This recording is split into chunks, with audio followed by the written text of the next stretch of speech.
Hello everybody, welcome back to our Reset Info channel. In today's video, I'll show you how to easily connect your phone to CarPlay on Suzuki. So first, what are we going to do is we're going to go over to the main screen. As you guys can see, the entire main screen basically tells us that no connected device is found. We're going to click on connect, and now we have to search for the device. So my device is right here, but I know for a fact it won't connect because I deleted this from my settings. As you guys can see, we're going to click search for device, and here we got it. We're going to click on it.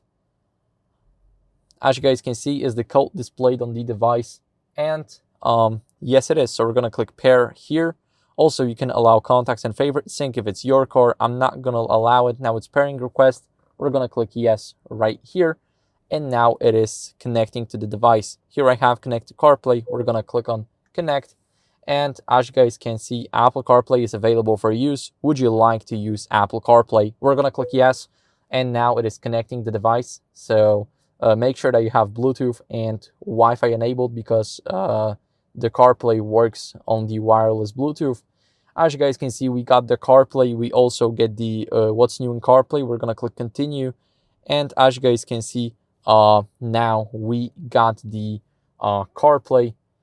Here we can do anything that we want, and that's basically how you guys can easily connect your phone into the CarPlay on your Suzuki. Thank you guys for watching. If you enjoyed this video, then make sure to leave a like, subscribe, and leave a comment, and I'll see you in the next one. Bye.